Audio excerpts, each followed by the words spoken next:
অরূপ ছেড়ে দাও। অরূপ, আমাকে মেরো না, তোমার সন্তান আমার গর্ভে। প্লিজ অরূপ, এতটা নির্দয় হয়েও না। কথাটা শেষ হতে না হতেই পেটের মধ্যে এক লাথি মেরে দিল। দিয়ে সেই মুহূর্তে সেই ঘর থেকে বেরিয়ে গেল। মুহূর্তের মধ্যে সম্পূর্ণ ফ্লোর রক্তে রঞ্জিত হয়ে গেল। অজ্ঞান হয়ে গেল আদ্রতা। অরূপ বাইরে যাওয়ার সাথে সাথে নীল ও অর্পা দুজনের ঘরে এসে দেখে আদ্রতা অজ্ঞান হয়ে গেছে। দুজন মিলে আদ্রতাকে হাসপাতালে ভর্তি করে। ডাক্তার তাড়াতাড়ি ভর্তি করে নেয়। পরীক্ষা করে বুঝতে পারে যে সদ্য যে ভ্রূণটি এসেছিল তা আর নেই। আদ্রতার জ্ঞান ফিরলে সে দেখে হাসপাতালে ভর্তি। অর্পা জানায় যে তার অনাগত সন্তান আর নেই। আদ্রতা আর কান্না থামিয়ে রাখতে পারে না।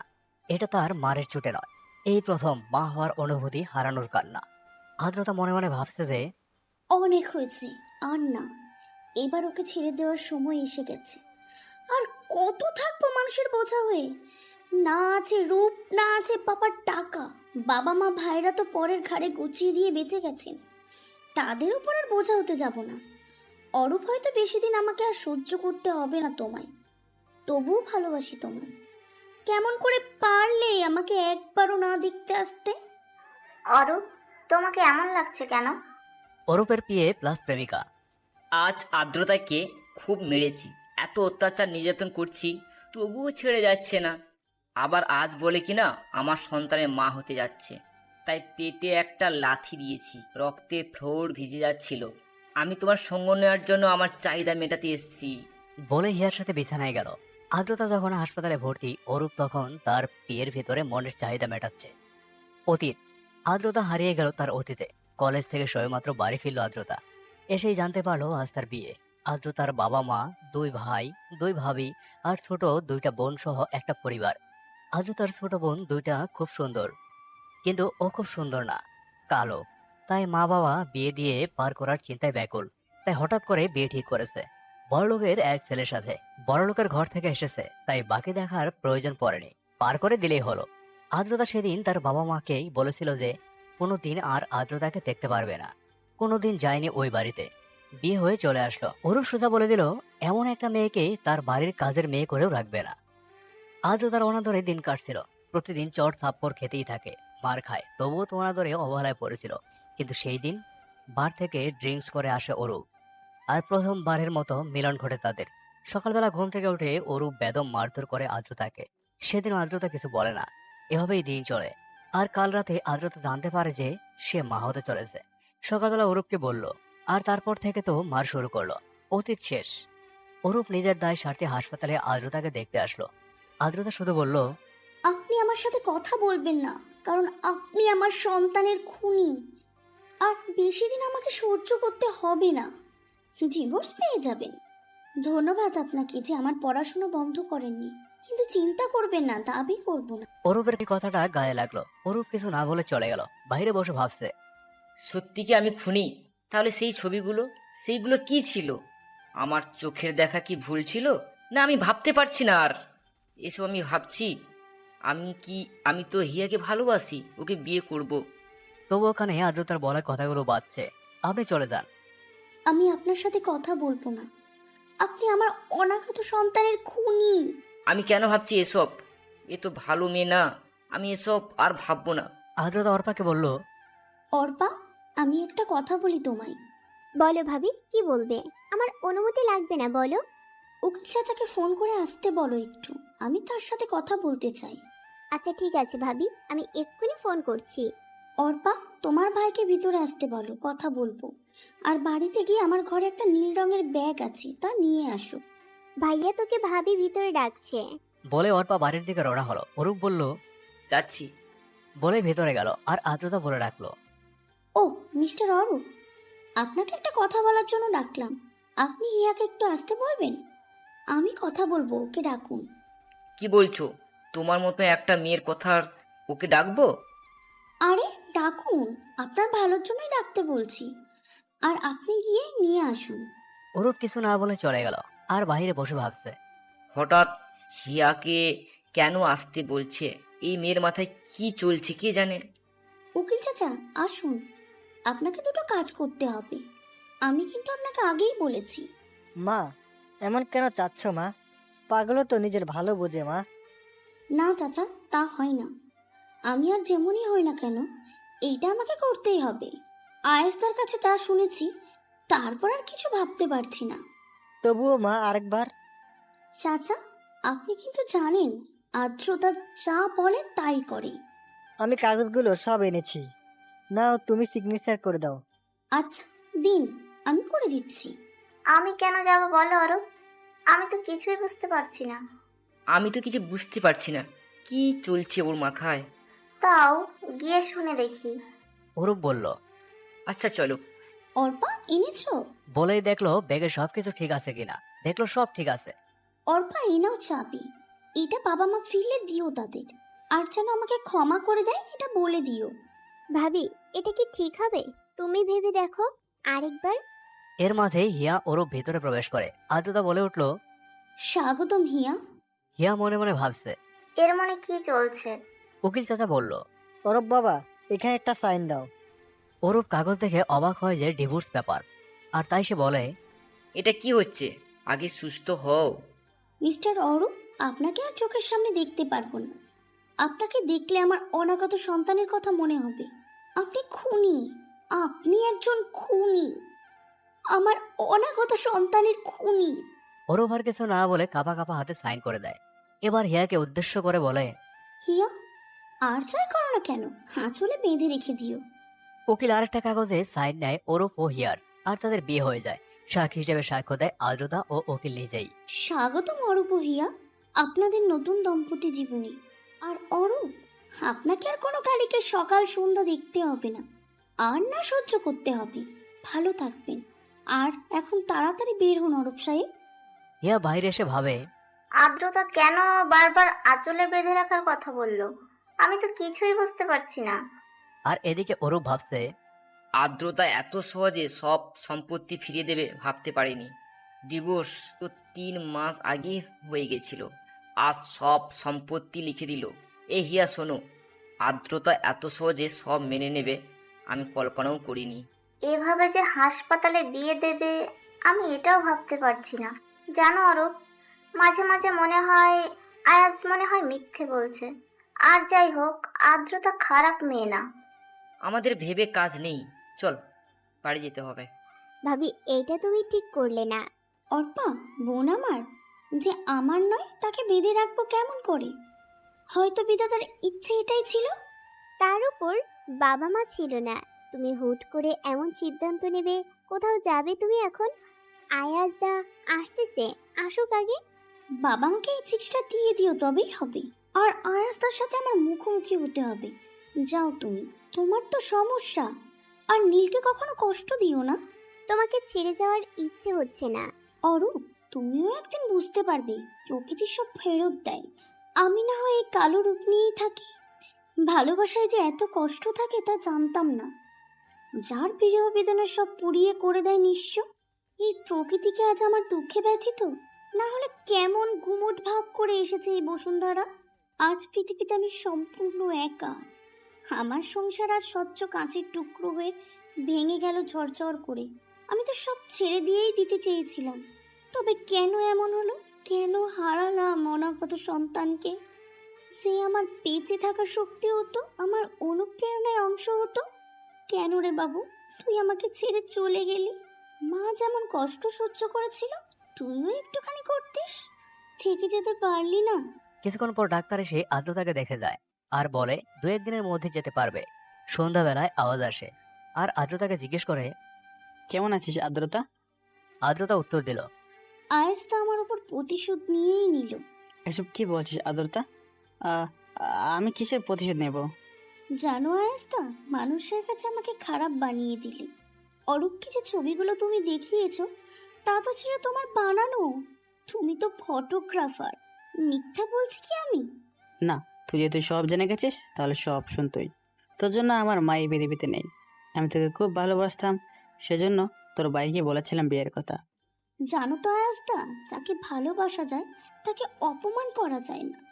তার অসম্মান তো ভালোবাসার অসম্মান। পৃথিবীতে সব ভালোবাসা পরিপূর্ণ পায় না, ত্যাগের মাঝেও ভালোবাসা নিহিত। শোন, তোকে একদিন বলেছিলাম তোকে আমার চাই, কিন্তু তোর ভাই সেটা অন্য মানে বের করেছিল। তারপর আমাকে বেদরক মারধর করেছিল। সেদিন আমি বলেছিলাম মনে আছে, তোকে সুখে থাকতে দেবো না। বাস্তবও তাই করলাম।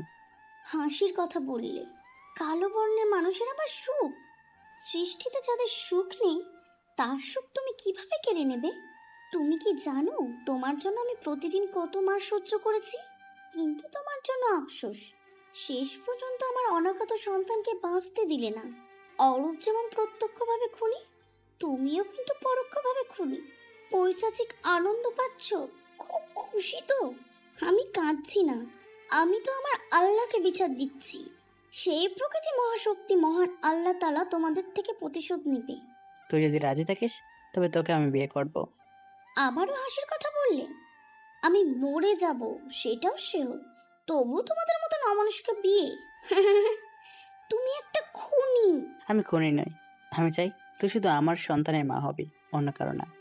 সেটা আর একটাও কথা তুমি বলবে না। জানেন, কালো মেয়েরাও মানুষ, তাদেরও প্রাণ আছে, তাই বলে তারা কারোর উপর ভরসা করে না। তা কোথায় যাবি? আমার জন্য যেহেতু ঘর ভেঙেছে, চল আমার সাথে বিয়ে যেহেতু করবি না, রাত তো কাটাবে শুধু। শোনো আয়াস্তা, তুমি যে আমাকে এই কথাগুলো বললে তাতে পুরো নারী জাতির অপমান হলো। তুমিও কিন্তু নারীর গর্ভেই এসেছো। আমাকে অপমান করা মানে তোমার মাকেও অপমান করার শামিল। আর চাই করি নিজের চরিত্র খারাপ করব না। আজ চিৎকার করে বলছি মা, আমি আমার কথা রাখতে পেরেছি মা। তোমার ছেলে আজ তার প্রতিশোধ পূর্ণ করেছে। তোমাকে অন্যায়ভাবে খুন করা হয়েছে, আর শাস্তি আমি তার বোনকে দিয়েছি। আচ্ছা আয়াস্তা, আমার তাতে কি অন্যায় ছিল বলো?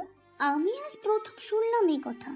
ঠিক আছে, তোমার আরো শাস্তি দিতে হবে তো আমাকে দাও, আমি আমার সন্তানের কাছে চলে যাব। মেরে ফেলো আমাকে, মেরে ফেলো। আমি মরলে সবাই শান্তি পাবে, সবাই। প্রথমে বাবা মা তাদের ঘর থেকে কালো আপদটাকে বের করে বাঁচলো, তারপরে শ্বশুর ঘরে শান্তি পেলাম না, ছেড়ে চলে এলাম।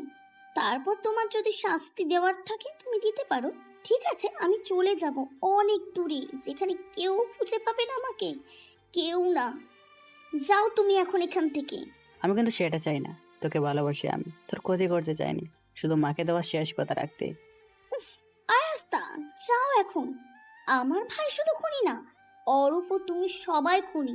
তোমাদের উপর প্রকৃতি প্রতিশোধ নেবে। আচ্ছা ঠিক আছে। মুচকে এসে উল্টো করে চলে গেল আহাদ। আচ্ছা অরূপ, চলো গিয়ে দেখে আসি আদ্রতাকে। তোমার ইচ্ছেতে হবে, তবে আজ নয়, কাল যাব। আমার ভালো লাগছে না। বলেই ছাদে চলে গেল অরূপ। আমি বুঝতে পারছি অরূপ, একটু হলেও ওকে ভালোবেসে ফেলেছিলে। পবিত্র বন্ধনের জোর যে এটাই। কিন্তু আমি যে তোমাকে ভালোবাসি, আদ্রতাকে সরাতে চাইনি। আয়াজের ফাঁদ থেকে তোমাকে বাঁচাতে আমি বাধ্য হলাম। ছাদে আনমনে বসে আছে অরূপ। অরূপের কাছে মনে হচ্ছে যেন দামি কিছু হারিয়ে গেছে। আমি তো হিয়াকে ভালোবাসি। আদ্রতা আমার কাছে শুধু দায়িত্ব ছিল। আচ্ছা, আমি কি পালন করেছিলাম সে দায়িত্ব আর কিছু ভাবতে পারছি না। এর মধ্যে অর্পা ও নীল দুজনেই গান শুনতে শুনতে উপরে আসছে।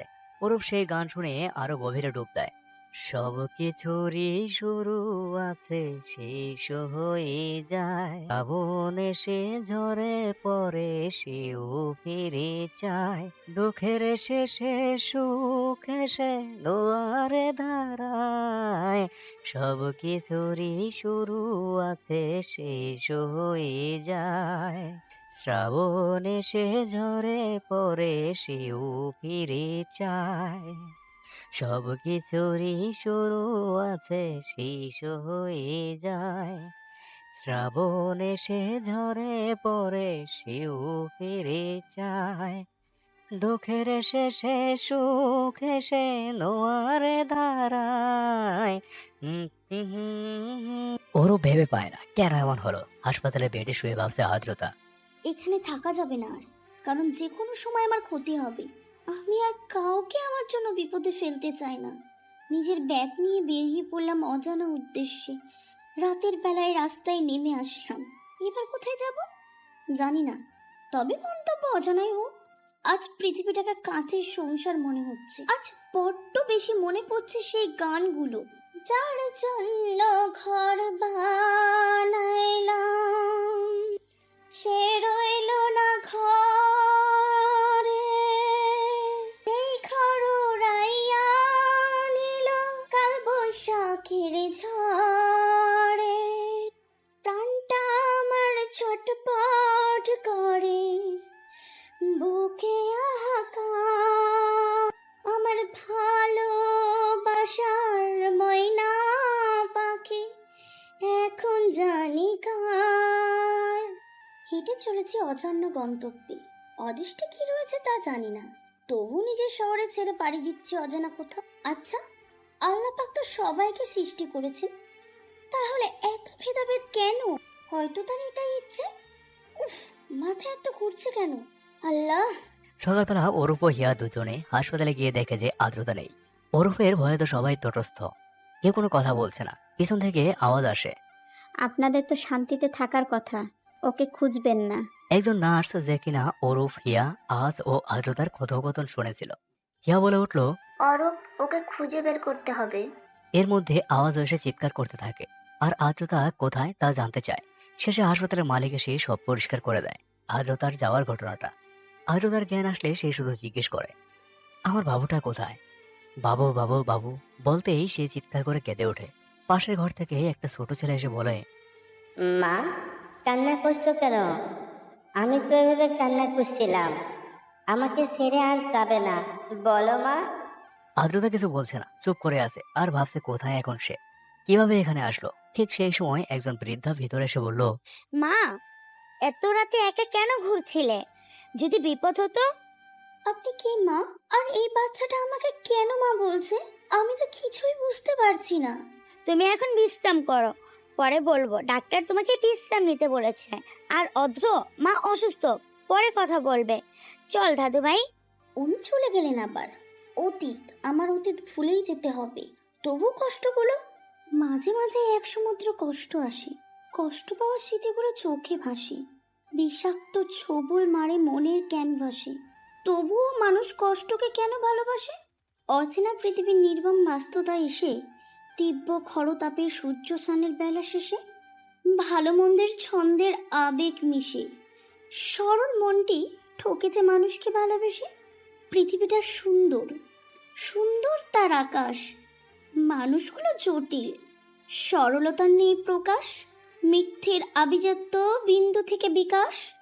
কষ্টগুলো আসবেই, করবে সরলতা সর্বনাশ। আমার এই কষ্টগুলোর পরিসমাপ্তি করবে কি আদৌ? দিনের শেষ হয়ে এলো বুঝি বিষণ্ণতার কামড়। রোদেলা দিনের অনেক স্মৃতি ভাসে, কোনোটা রঙিল, কোনোটা মলিন চাদরে মোড়ানো, কোনোটাই ছিটে ফোটা বৃষ্টির জল, কোনোটা আধারে ভাঙা চাঁদের আলো। মনে পড়ে আদোলানোর অম্র কানন, সত্যি বড় বিষণ্ণতা আজ চেপে ধরেছে সীমাহীন অন্ধকারে। কাঁদবার ইচ্ছাটুকু থাকলেও কাঁদতে পারি না, সব জল শুকিয়ে গেছে সেই বেলায়। কবেকার প্রেমের নেশায় উন্মুখ হয়ে ডুব দিয়েছিলাম, এই তো তার সমাপ্তি ঘটেছে। দিনের সাথে আমি বড় একা, শূন্য আকাশে একটি গাং চিলের মতো ক্লান্ত হয়ে ফিরলেও বলার জায়গা নেই সে কথা। সবাই ধোয়ায় সফেদ, রংহীন ধূসর, কুয়াশা আশাহীন দীপশিখার চেয়ে রয়েছে ক্লান্তি মুখে ঢলে পড়া মানুষের চোখের পাতায়। সত্যি কি ঘুম আসবে আমার চোখের পাতায়? অরূপ, এখন কি হবে? বাবা মা তো চলে এসেছে। আমি কিছু জানি না, তবে আন্দাজ করতে পারছি যে মহাকাণ্ড ঘটবে। অরূপের বাবা চিঠি হাতে বসে আছে। চিঠিতে, প্রিয় বাবা, আমার সালাম নেবেন, শুধু বলবো ভালো থাকবেন, হিয়াকে মেনে নেবেন, আমাকে ভুলে যাবেন, আমাকে ভুলেও খুঁজবেন না। যে হারিয়ে যায় তাকে পাওয়া যায়, কিন্তু যে লুকিয়ে যায় তাকে পাওয়া অসম্ভব। মাকে দেখে রাখবেন, যদি কোনোদিন প্রতিষ্ঠিত হতে পারি তবে আসবো। এই কাচের সংসার থেকে মুক্তি নিয়ে বেরিয়ে পড়লাম অচেনার উদ্দেশ্যে। ইতি সবার অবহেলার কালো পিতনি। অরূপ এবার বুঝতে পারলো বাবা খুব কষ্ট পেয়েছে। আচ্ছা, আমি কোথায় এসে পড়লাম? আর ছোট্ট বাচ্চাটি আমাকে মা ডাকছে কেন? আমি কিছুই ভেবে পাচ্ছি না। আর বাচ্চাটির বাবা মা কোথায়? কি হচ্ছে আমার সাথে এসব? জীবন মৃত্যুর সন্ধিকণে আরও কত কি দেখতে হবে। আমি আর কতবার হোঁচট খেয়ে মুখ থুবড়িয়ে পড়ব? জীবন কোথা হতে কোথায় নিয়ে যাবে একমাত্র মহান সৃষ্টিকর্তা জানেন। আচ্ছা, ওরা কি আমার কথা মনে করবে, নাকি ঝরে যাওয়া বেলি ফুলের মতন ঝরে পড়বো আমিও ওদের কাছে? আজ সমাজের সুশীল মহলকে বলতে ইচ্ছা করে, আচ্ছা গায়ের রং কালো হলে তো আপনারা সবাই চলে যান, কিন্তু যখন চুলে পাক ধরে তখন কেন কাঁদেন? কে দেবে এর উত্তর? দেবে না, কেউ উত্তর দেবে না। সমাজে যেখানে নেই মানবতা, সেখানে আছে শুধু প্রতি পদে পদে কালো মানুষকে পড়তে হয় অপমানের মুখে। আচ্ছা, আল্লাহ তো সবাইকে সৃষ্টি করেছেন, তাহলে কেন এমন হয়? আল্লাহ, তুমি সকল মানুষকে হেফাজত করো। আচ্ছা অরূপ, তোমাকে একটা সত্যি কথা বলি। কি বলো? তুমি এত ঠান্ডায় ঘামে ভিজে যাচ্ছ কেন? কি হয়েছে বলো তো? আচ্ছা অরূপ, তুমি যদি কখনো জানতে পারো তোমার প্রিয় মানুষের বিপদ, তাহলে তুমি কি করবে? অবশ্যই তাকে বাঁচানোর চেষ্টা করব। তার জন্য নিজে বিপদে পড়তে পিছপা হব না। জানো অরূপ, তোমাকে আমি কেন বিয়ে করেছি আর আদ্রতা কেন তোমাকে ডিভোর্স দিয়েছে? না, আমি এটা বুঝতে পারছি না। সেই দিন আদ্রতা তোমাকে ফোন দিয়েছিল সন্ধ্যায়, যেদিন তোমার ড্রাইভার অ্যাক্সিডেন্ট করে মারা যায়। আমি ফোন রিসিভ করেছিলাম। সেদিন সে আমাকে বলেছিল তোমার বিপদের কথা, যে তোমাকে কেউ মেরে ফেলতে চায়, কারণ তার উদ্দেশ্য আদ্রতাকে কষ্ট দেওয়া। আদ্রতা তার থেকে তোমাকে বাঁচাতে সেদিন রাতে ওই পার্টিতে যায়, যে ছবিগুলো তোমাকে দেখানো হয় সেদিন। আমিও তার পিছু নেই সেদিন। আয়াজ আদ্রতাকে বলে তোকে কোনো দিন শান্তিতে থাকতে দেব না। আদ্রতা বলে আমার জন্য তুমি আর কাউকে কষ্ট দিতে পারবে না। সেদিন আয়াজ বলে দেখ কি হয়। আদ্রতা বেরিয়ে আসলে আমি ওকে বলি কি হয়েছে। ও বলে আমি চলে যাব, তুমি তোমার করে রেখো অরূপকে। আমি আওয়াজের কথা শুনে আমার সন্তানকে খুন করলাম। সত্যি আমি খুনি। হে আল্লাহ, আমাকে শাস্তি দাও। আমার সন্তানকে আমি হত্যা করেছি। আওয়াজ তোকে আমি ছাড়বো না। অনেক ক্ষতি হয়েছে আদ্রতা তোমার। যেখানে থেকো ভালো থেকো। আমি তোমাকে হারাতে চাইনি আদ্রতা, সত্যি ভালোবেসেছিলাম তোমাকে, কিন্তু তোমার ভাই আমার পৃথিবীকে মেরে ফেললো। তুমি কোথায় গেলে? আজ প্রতিশোধ নেওয়া হলো মা। তোমার আরেকটা কথা পূরণ করা বাকি। আমি বিয়ে করব তোমার পছন্দের ঈশাকে। মা, ও মা, ঘুম ভেঙেছে তোমার? জানো মা, তোমার জন্য আমি না খেয়ে আছি, তুমি খাইয়ে দাও আমায়। আচ্ছা, আসো। তোমার নাম কি বাবু? ও ঠিকই, আমার মনে নেই। আচ্ছা, আমি তোমাকে বাবু বলবো। সোনা বাবু, ঠিক আছে? আচ্ছা ঠিক আছে, আমার খাওয়া শেষ, যাই দাদু কি করছে দেখে আসি। আচ্ছা যাও, বলতেই দৌড়ে চলে গেল। আচ্ছা, আমি ঠিক কোথায় আছি কিছুই ভাবতে পারছি না। আচ্ছা, আবার কি ঝড়ের পূর্বাভাস দেখা দিচ্ছে? তুমি নেই, কোথাও নেই। গোধূলিতে হেঁটে মিশেছো অন্ধকারে, অথচ পাঁজর প্রকাণ্ডে গভীর বেদনাদ। ধ্বনিটির বারবার প্রতিধ্বনিতে ফিরে ফিরে আসে সেই চেনা কণ্ঠস্বর, অনুভূতির ইন্ধনের কথার জলকিলি। তুমি নেই, অথচ দীর্ঘ আলাপচারিতা, স্মৃতির ঠোকাঠুকি, স্পর্শের আমেজ, বুঝে থাকে চোখ নিরিবিলি নিশ্চুপ। তুমুল ঝড়ে বিধ্বস্ত বৃক্ষ, বনস্থলী ভার হয় আকাশ। কালো রাজহাঁস হাওয়ায় তীব্র বিরোধতায়, প্রতিকূলে আছড়ে পড়ে গাংচিল, বন্দরে ফিরে না জাহাজ। তুমি নেই, অথচ তুমিই ঝড়ের পূর্বাভাস। আচ্ছা, আজ শুনতেই হবে আমি এখানে কিভাবে এলাম। আমি তো রাস্তার ধারে ছিলাম, মাথা ঘুরে উঠল, তারপর চোখ খুলে দেখি এখানে। কিছুক্ষণ পর মহিলাটি ভিতরের ট্রেতে কিছু খাবার নিয়ে আসলো। আমি তাকে বললাম আমি এখানে কেন, আর বাচ্চাটিকে। আচ্ছা মা, তুমি আগে খেয়ে নাও, তারপর বলছি। তুমি আমাকে মা বলতে পারো। খাওয়ার শেষে মহিলাটা বলতে শুরু করলো, জানো মা, অনেক সুখের সংসার ছিল আমার। একটা জ্বর এসে ভেঙে যায় আমার সাজানো সংসার। 2 ছেলে, 1 মেয়ে ও বৌমা সহ ছিল আমার সাজানো সংসার। গত 2 বছর আগে আমরা সবাই পরিবার সহ গ্রামে যাই, কিন্তু হঠাৎ এক কাজে বড় ছেলে ও বৌমা দুজন চলে আসে বাড়িতে। নাতি আমার নাতটাও তাই থেকে গেল। ছোট ছেলে বন্ধুদের সাথে আড্ডা দিচ্ছিল, আর তখন ওর ফোনে একটা ফোন আসে সিটি হসপিটাল থেকে। কে যেন আমার সন্তান দুটোকে মেরে ফেলেছে। আমি যেন দিশেহারা হয়ে পড়লাম। ছোট ছেলে আর নাতি সহ তাড়াতাড়ি ছুটে আসলাম। এসে দেখি আমার বাচ্চা দুটো শুয়ে আছে সাদা কাপড়ের মাঝে। আমি বিলাপ করলে তো সব কিছু আর ঠিক হবে না। তাই সেই থেকে লুকিয়ে কাঁদে। সাবিত ও তিশানের সামনে তো নয়। জানো মা, সেই থেকে গ্রামে যাই না, কারণ আরো আগে একবার স্বামী হারিয়েছি। জীবনে সবসময় দুঃখ আছে, আর আমাকে মা ডাকছো কেন? আমি তো সেটাই বুঝতে পারছি না। মা জানো, ও সাবিত কে বাবা ডাকে। সবসময় সিনেমা দেখে পেকে গেছে। সাবিত তো কাল রাতে তোমাকে কোলে করে নিয়ে এসেছে, আর তোমার চেহারার সাথে মিল আছে বড় বৌমার, তাই ছবিতে দেখে তোমার সাথে মিলিয়ে দিয়েছে। এ কত ভালো একজন মানুষ! আমার মা, সেও তো আমার মা। তিনি তো আমাকে আপদ মনে করে বিদায় করেছেন, আমার সুন্দর ভবিষ্যৎ নষ্ট করে দিয়েছে। এভাবে বলো না মা, তোমার মাও হয়তো অন্য কিছুর জন্য বাধ্য হয়েছেন। একটা মেয়ে অন্য কিছুতেই যতটাই খারাপ হোক না কেন, মা হিসেবে খারাপ নয়। সত্যি কি তাই? তবে আমি কেন বাঁচাতে পারিনি আমার অনাগত সন্তানকে? কি বলছো তুমি? কি হয়েছিল তোমার সাথে? সব খুলে বলো। জানো তো মা, আল্লাহ তাআলা যা করেন সবার ভালোর জন্যই করেন। আচ্ছা মা, ঠিক আছে, তাহলে শুনুন আমার কাহিনী। যা ছিল স্বচ্ছ কাঁচের সংসার, তারপর একে একে সমস্ত ঘটনাবলী খুলে বলল। আদ্রতার জীবনে ঘটে যাওয়া কাজের সংসারের মতো ঝরঝর করে ঝরে পড়া। ওই মহিলা ছাড়াও আরো একজন এই গল্পটা শুনেছিল দরজার অপাশে দাঁড়িয়ে দাঁড়িয়ে। জানো মা, জীবনে যুদ্ধ ঘোষণা করে জিততে হবে। আমার মতে তুমি স্বচ্ছ জয়ী, তোমাকে আমার সাথে থাকতে হবে।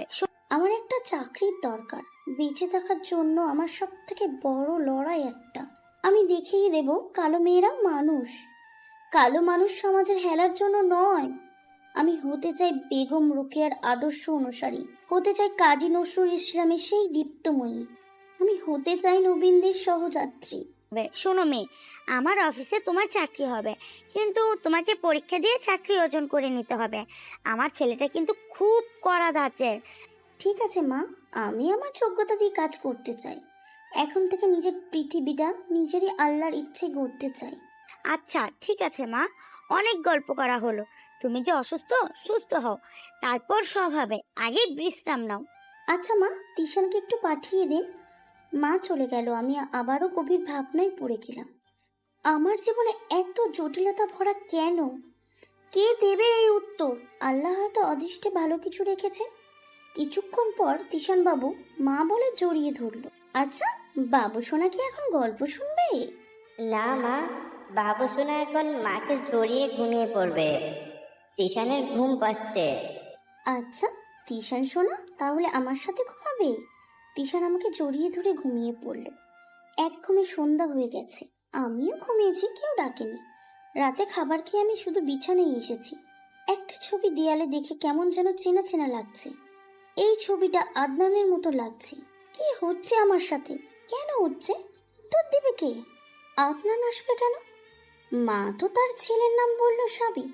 খেতে যাওয়ার আগে তো এই ছবিটা ছিল না, তাহলে কে রাখলো? যাকে, সে চিন্তা করে মাথা খারাপ করার প্রয়োজন নেই, ঘুমিয়ে পড়ি। হয়তো নতুন ভোরের আগমনে জীবন হবে সুন্দর সকালবেলা। ঘুম থেকে উঠেই মনে হলো কেউ একজন ছিল। বারবার কি হচ্ছে আমার সাথে? এই ডিপ্রেশন কাটিয়ে উঠতে হবে। ভালো লাগছে না। মাকে বলে আজ কাজে যোগ দিব। আমি যথেষ্ট সুস্থ এখন। নাস্তার টেবিলে সাবিত সহ সবাই নাস্তা করতে বসেছে। তখন মা সাবিতকে বলল, সাবিত তো, তোর অফিস থেকে কি কোনো পোস্ট খালি আছে? আছে মা, আমার বিয়ের পদ খালি আছে।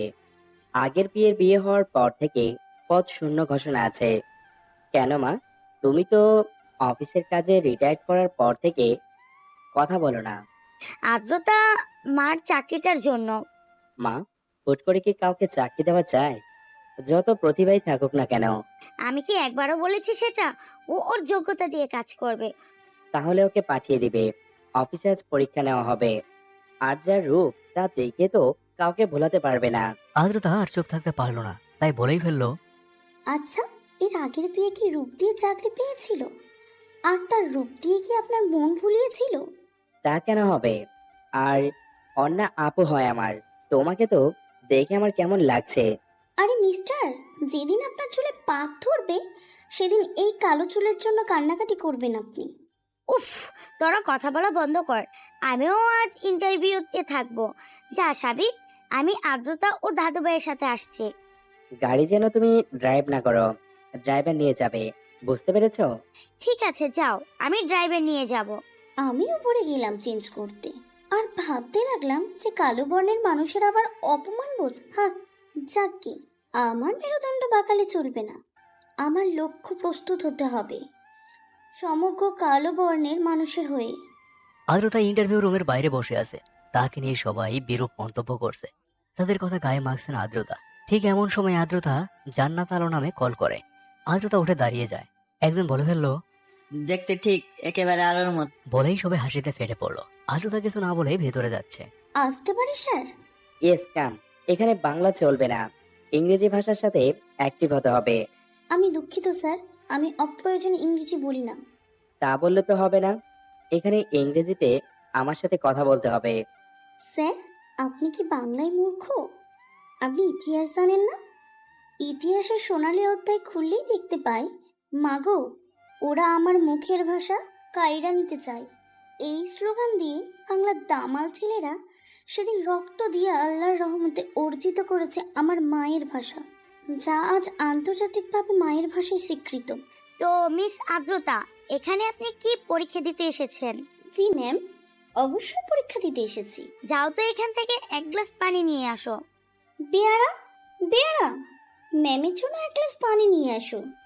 আচ্ছা আদ্রতা, মনে করো তুমি এই অফিসে জব পেলে আর বাইরের কর্মীরা আন্দোলন করে তুললো, তখন তুমি কি ভূমিকা নেবে? ম্যাম, সর্বপ্রথম স্যারের সাথে আলোচনা করে আন্দোলনকারীদের সাথে বসবো, তারপর তাদের দাবি শুনবো, আর তাদের দাবি স্যারের সাথে আলোচনা করার আশ্বাস দেব। তাদের বোঝাবো যে আন্দোলন করলে তাদের ক্ষতি, প্লাস কোম্পানির রেপুটেশন নষ্ট হবে। আচ্ছা, আমার প্রশ্ন শেষ। সাবিত, তোর প্রশ্ন থাকলে করতে পারিস। আচ্ছা, এই যে এইখানে 3টা পোশাক আছে, এর মধ্যে বর্তমান সময়ে কোনটি বেশি প্রচলন হবে? স্যার, এই যে হালকা ইউনিক সফট ডিজাইনের শার্ট আছে তা চলবে বেশি, কারণ শীতের সময় শেষ, হালকা গরম শুরু হয়েছে, তাই এটা বেশি চলবে। আচ্ছা তুমি যাও, তোমার রেজাল্ট পৌঁছে যাবে। আমি তাকে বলেছিলাম না যে ওর ভিতর প্রতিভা আছে। তবে ভাষার ধরন ভালো না, তবে সিলেক্ট হয়েছে। বাইরে বের হয়ে বসে আছে আদ্রতা। এমন সময় সবাই তাকিয়ে আছে যেন এলিয়েন দেখছে। আদ্রতা সবকিছু ইগনোর করলো, আর কারো কথা সে কানে নেবে না। জীবনে চলার পথে বাধাকে কাটিয়ে উঠতে হবে তার। ইনশাল্লাহ সে পারবে, তাকে পারতেই হবে। এর মধ্যে মা বেরিয়ে আসলেন আর বললেন, চল আদ্রতা, কাল থেকে তোমাকে কাজ করতে হবে। বাড়ি চলে আসলো আদ্রতা। আবার একাকিত্ব করে করে খেতে শুরু করেছে তাকে। এভাবেই পুরো দিন কাটলো। সন্ধ্যাবেলায় একটা কালো শাড়ি পরে ড্রয়িং রুমে আসলো। সে দেখতে কালো, তবুও কালোতে যেন কালো কুমারী লাগছে। একজন দূর থেকে দাঁড়িয়ে নজর রাখছে। আদ্রতা মাকে বলল, মা, আজ রাতের খাবার আমি তৈরি করি? তিনি শুধু বললেন, পারবি তো? পারবো। বলেই রান্নাঘরে চলে গেল আদ্রতা। যাওয়ার সাথে সাথে কফি চাইলো সাবিত। আদ্রতা কফি করে দিল, তারপর রান্না করা শুরু করলো। টাকি মাছ দিয়ে লাউ, শুটকি ভর্তা, পাট শাকের ঝোল ও কিছু সালাদ তৈরি করে ফেললো আদ্রতা। রাতের বেলায় সবাইকে খেতে দিল। সবাই বসতে বলছিল তাকে, কিন্তু আদ্রতা বলল পরে খাবে। মা শুধু বলল, খুব সুস্বাদু হয়েছে। কিন্তু সাবিত কিছু বলছে না দেখে আদ্রতা মনে মনে বলে, এই বেটা বজ্জাতের হাড্ডি, চ্যাপটা শুটকি, একবার বললো না যে ভালো হয়েছে কিনা, কেমন করে খেয়ে কটকট করে চলে গেল। আমার তাতে কি, আমিও খেয়ে নিলাম, খেয়েই উপরে চলে গেলাম। এমন সময় মনে হলো দরজার ওপাশে কেউ দাঁড়িয়ে আছে। আমি দৌড়ে গিয়ে দেখি কেউ নেই। আমার এমন মনে হচ্ছে কেন, ইস, সময়টা যে কবে আমার অনুকূলে আসবে। নিঃসঙ্গ জীবনের সময়, সেও 1 সেকেন্ড ঘন্টার মতো মনে হয়। শুয়ে পড়লাম, বেশ কিছু না ভেবে ঘুমানোর চেষ্টা করলাম। সকালবেলায় ঘুম থেকে উঠে নামাজ আদায় করে নাস্তা তৈরি করলাম, তারপর গিয়ে গোসল করে অফিসের জন্য তৈরি হলাম। নিচে গিয়ে দেখি সবাই উঠে গিয়েছে। মা আমাকে খুব করে বকে দিল। আমি মুচকি হাসলাম, হেসে বললাম আমি কাজের মধ্যে ডুবে থাকতে চাই। আর কেউ কিছু বলল না, সবাই নাস্তা করে নিল। আমি মাকে বলে বেরিয়ে পড়লাম। যদিও গাড়ি নিয়ে যেতে বলেছিল, তবে আমি নিইনি। 8 ঘন্টা পরে অফিসে পৌঁছে গেলাম। স্যারের যাবতীয় ফাইল বুঝে নিলাম, তারপর কাজ শুরু করলাম। কিছুক্ষণ পর স্যার এসে গেলেন। আমার ডাক পড়ল, আমি গেলাম। তিনি আমার দিকে তাকিয়ে আছে, মুচকি মুচকি হাসছে। আমি কিছু বুঝতে পারছি না। তখন তিনি বললেন, এই কালো শাড়ি ছাড়া কি অন্য কোনো শাড়ি নেই? আমি বললাম, আছে, তবে সেগুলি শরীরের কালো রঙের সাথে যায় না। তাই স্যার কালো রংটাই পরি। ইস, মহান কাজ করেন। আমি যে খুন হয়ে যাচ্ছি তা দেখতে পান না? মহারানী ওনার ইচ্ছেতেই চলবে। স্যার কি বলছেন স্পষ্ট করে বলুন। না, কিছু না, যাও তোমার কাজে। আদ্রতা চলে গেল। আদ্রতা, তোমার আরেকবার পেয়েছি, এবার আর হারাতে দেব না। আগের বার হারিয়ে আমি তো পাগল হয়ে যাচ্ছিলাম। তোমার জন্য অপেক্ষা করলাম কত বসন্ত, তোমার জন্য অপেক্ষা করলাম কত নিশীথে, তোমার জন্য অপেক্ষা করলাম কত দিন, তোমার জন্য অপেক্ষা করলাম কত প্রহর। আর দূরে থাকতে দেব না তোমায়। তোমার ইদ্যত শেষ হলে তোমাকে আমার করে নেব। আচ্ছা আদ্রতা, তোমার কি আমাকে মনে আছে? ছোট্টবেলায় তোমার চোখ ধরে টেনে ফেলে দিতাম। তুমি ক্লাস 1-এ পড়তে আর আমি 5-এ পড়তাম। তখন প্রতিদিন স্কুল ছুটির পর তুমি বসে থাকতে, কখন আমি তোমাকে চকলেট দেব। সব কি সেই ছোট্টবেলার অপমানে ভুলে গেছো? সেদিন তো অনিচ্ছা সত্ত্বেও অপমান করতে বাধ্য হয়েছিলাম। ওই যে ভুল করে যে ভালোবেসেছিলাম। সেদিন যদি আয়াস তোমাকে জড়িয়ে না ধরতো, তবে আমি তোমাকে মারতাম না, তুমিও আমার থেকে দূরে যেতে না। এবার কেউ আমাদের আলাদা করতে পারবে না। আচ্ছা, আমার বলা কবিতাগুলো কি এখনো মনে পড়ে তোমার? এই রঙিন চুড়িগুলো রেখে দিও, হয়তো আমার স্মৃতি হয়ে থাকবে। যেদিন আমি হারিয়ে যাব, আমার সাথে বোনার স্বপ্নগুলো নিজের মাঝেই রেখো। মনে করো সেদিন হারিয়ে আমি যাব যেদিন। এই বসন্তের কাটানোর সময় হয়ে রবে মধুময়, রবে অমলিন, স্মৃতিময় করে রেখো চিরদিন।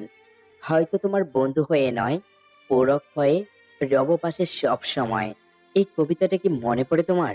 আচ্ছা, আমি ঠিক বুঝে উঠতে পারছি না আদনান ও সাবিত দুজনে কি এক নাকি আলাদা আলাদা ব্যক্তিত্ব। কেন এমন ধোঁয়াশায় আছি আমি? ভালো লাগছে না। এই কাঁচের সংসারে কতদিন অভিনয় করব আর?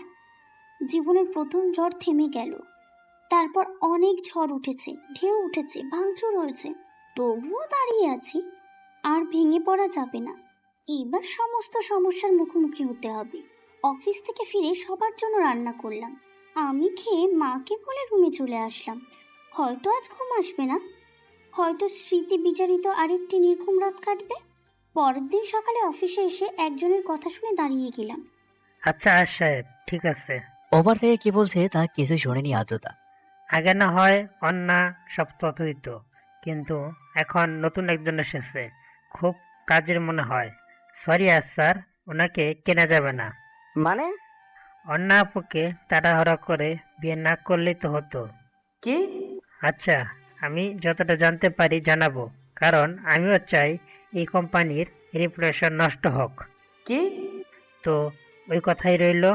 কথা শেষ হতেই আমি লুকিয়ে গেলাম। কিছুক্ষণ পর আমার ডাক পড়লো স্যারের কেবিনে। আসতে পারি স্যার? আসুন। আচ্ছা, আপনি ফাইলটি একটু ঠিক করে দেখেন। এটাতে গত 3 মাসের কয়েকটি ঝামেলার কথা বলা আছে। আচ্ছা স্যার, ঠিক আছে বলেই ফাইল নিয়ে আমার কেবিনে বসে পড়লাম। কাজটা শেষ করে স্যারকে অনুমতি নিয়ে তার রুমে গেলাম। ফাইল দেখা শেষ এত তাড়াতাড়ি? জি স্যার, আর একটা কথা ছিল। বলেন, কোনো সমস্যা হয়েছে? স্যার, আপনার কি কোনো শত্রু আছে? বা আপনি কি জানেন যে কোন টেন্ডার আপনি পাবেন কিন্তু তবুও পান না? স্যার, সামনের প্রজেক্টে আমি যাদের রাখবো তাদের দ্বারা কাজ পরিচালিত করব, তারপর ফলাফল দেখুন কি হয়। হঠাৎ করে তুমি এই কথা কেন বললে? এর ভিতরে তো নিশ্চয়ই কোনো কারণ আছে। জি স্যার, যদি কিছু না মনে করেন তাহলে আয়াজ নামের সেই ব্যক্তির ছবি দেখতে পারি? আচ্ছা, এই দেখো। বলেই ছবি আমার দিকে এগিয়ে দিল। আমি ছবি দেখে অবাক হয়ে গেলাম। এই শয়তান কি আমার পিছু ছাড়ছে না? তবে সময় এসে গেছে ওকে চরম শিক্ষা দেওয়ার। স্যার, আমি এবার দেখি এই টিমের সাথে কাকে রাখা যায়, বলেই বেরিয়ে আসলাম। সত্যি বলেছে মা, যে ওর ভিতরে একটা লুকানো প্রতিভা রয়েছে। আমি যা সন্দেহ করেছিলাম, তাই ও 2 দিনের ভেতর ধরে ফেললো। দেখি ও কি করছে। বলেই সিসিটিভি ফুটেজ চেক করছি। ইস, চুলগুলো কি সুন্দর করে ওড়াচ্ছে। অবাধ্য চুলগুলো বারবার ঠিক করছে, তবুও উড়ছে। আসলেই কালো বর্ণের মানুষের চোখে প্রচুর পরিমাণে মায়া থাকে। তার উপর কালো শাড়ি পরেছে, তাকে যেন কালো পরি লাগছে। আমি যদি জীবনানন্দ হতাম তাহলে বলতাম, 1000 বছর ধরে যে পথে গেছি আমি, সে পথে তো কাঁটায় ভরা। সুখ দেখিনি আমি, এমন এক সুখ নিয়ে এলেও আমার কালো কুমারী। চুল তার কবেকার অন্ধকার, বিদিশার নিশা। চোখ তার অন্ধকার হরিণীর ন্যায়। কিন্তু না, আমি জীবনানন্দ নই, তাই দিতে পারলাম না কাব্যিকতা। এমন সময় মেয়েলি কণ্ঠ শুনে ঘোর গেল ভেঙে। আসবো স্যার? জি আসুন, বলুন কি জন্য এসেছেন। স্যার, আমি 4 জনের তালিকা দিলাম, আর টিফিন ক্যারিয়ারে দুপুরের খাবার আছে। সময় হয়ে গেছে, খেয়ে নিন। আচ্ছা আমি খেয়ে নেব, তুমিও যাও, খেয়ে নাও। আচ্ছা, আয়াস্তাকে শাস্তি দেওয়া যায় কিভাবে? আইডিয়া পেয়েছি। তবে স্যারের সাথে কি আলোচনা করব? না থাক, কলম কামড়ে আবার গভীর চিন্তায় ব্যাকুল হয়ে গেলাম। আইডিয়াটা কাজে লাগাবো কেমন করে? লক্ষ্য যখন স্থির করেছি, পিছনে যাওয়া চলবে না। এই মেয়েটা এত কি চিন্তা করছে, দেখো চুলগুলো আবার উঠছে। নিজেকে কন্ট্রোল করতে খুব কষ্ট হচ্ছে। ও কি বুঝতে পারছে না? বিকেলে উফ, অফিসের কাজ কি বিরক্তিকর ব্যাপার! কিছু ভালো লাগছে না। অফিসের সময় শেষ, যাওয়ার জন্য প্রস্তুতি নেই বলেই সব কাজ শেষ করে সাবিতের কেবিনের সামনে দাঁড়িয়ে বললাম, স্যার আসবো? জি আসুন, কি হয়েছে? স্যার, অফিসের সময় শেষ, বাড়ি যাবেন না? হুম, যাও রেডি হও, একসাথে ফিরবো বাড়িতে। না স্যার, আমি যেতে পারবো, সমস্যা হবে না। যার জীবনে জটিলতা দিয়ে ভর্তি, তার আবার বিপদ। আমি শুধু বলিনি, অর্ডার করেছি। যাও তাড়াতাড়ি আসো। এই মেয়েটা এমন কেন? ও কি আমায় চিনতে পারেনি? ও কি বুঝতে পারছে না আমি ওর চকলেট? যার হাত থেকে চকলেট না খেলে পেট ভরতো না। স্যার, আমার দিকে না তাকিয়ে সামনে তাকান, আমি ওখানে মরতে চাই না। ইস, আমার বয়ে গেছে তোমার দিকে তাকাতে। আমি সামনে তাকিয়ে গাড়ি চালাচ্ছি। কিছুক্ষণ পরে তারা বাড়ি এসে পৌঁছায়। দুজনে নেমে চলে যায়। আদ্রতা রান্না করে সবাইকে খাইয়ে ও খেয়ে নেয়। তারপর সে রুমে চলে যায়, গিয়ে দরজা বন্ধ করে শুয়ে পড়ে। হয়তো আজও একটা নির্ঘুম রাত কাটবে তার। আমি বুঝতে পারছি যে আদনানি হলো ওই সাবিত। আমি চিনতে ভুল করি না চকলেট, আর অবলায় ঠকতে চাই না। একা একা কথা বলা, স্বপ্নের খোঁজে পথ চলা, মান অভিমানে গিয়েছি ভুলে, সেই সব রোদেলা দিন পেরিয়ে এসেছি পিছে ফেলে। ইচ্ছে রঙিন ঘুড়ি উড়িয়েছিলাম সেই কবে, কোন কিশোরী বেলায়, কবে গিয়েছি সব ভুলে। সেসব নিয়েছে ঠাঁই স্মৃতির কোনো কোনায়। ভোরের কুয়াশায় উত্তরের হাওয়ায় উড়িয়ে দিয়েছি তোমায়। শূন্যতায় পথ হেঁটেছি একা, তবুও চাইনি তোমারই দেখা। কত রাত গিয়েছে চলে, আজ বড় অবহেলায় তুমি এলে। বন্ধ দুয়ার খিল দিয়েছি, তুলে বন্ধ মনের অলিগলি। আমি নিজেকে নিয়েছি খুঁজে, আর তাই একালাই পথ চলি। আজ শ্যাওলার ছাপ অতি চেনা সেই পুরাতন দেওয়ালে। ছেঁড়া সুতোয় কেটেছি যখন পিছু টান, তখন বড় অবেলায় তুমি এলে। সাবিত, তুমি সেই ছোটবেলার ফুলচুরির ছবি এখনো রেখে দিয়েছ নিজের স্মৃতি করে। কেন এখনো লুকিয়ে রেখেছো সগোপনে? সত্যিই কিছু স্মৃতি অমিলিন, আর আকাঙ্ক্ষায় বাঁচা অনুপ্রেরণা লাগে। যাকগে, আমার সেটা ভেবে কি লাভ? আমি তো এখন প্রতিশোধের আগুনে দগ্ধ হচ্ছি প্রতিনিয়ত। কিছু স্মৃতি না হয় স্মৃতির পাতায় পাতায় বিচরণ করুক। জানো তো চকলেট, তুমি যেদিন রাগ করে চলে এসেছিলে, সেদিন থেকে চকলেট খাওয়া ছেড়ে দিয়েছি। সেদিন থেকে ছবি আঁকা ছেড়ে দিয়েছি। পাছে লোকে যদি বলে খুব সুন্দর হয়েছে অঙ্কনটা, সেটা তো আমার প্রথম তোমার মুখ থেকে শোনা হবে না। তাই ছবি আঁকা ছেড়ে দিয়েছি। সেদিন থেকে কালো মেয়েটা আর সাদা কিছু শরীরে দেয় না। পাছে লোক যদি বলে খুব বাজে লাগছে, তাই আমার যা কিছু শোনার অভ্যাস ছিল, তা তো তোমার মুখ থেকেই। ভাবনার জগৎ থেকে বের হতে হলো দরজার কড়া নাড়াতে। দরজা খুলে দেখি তিশান।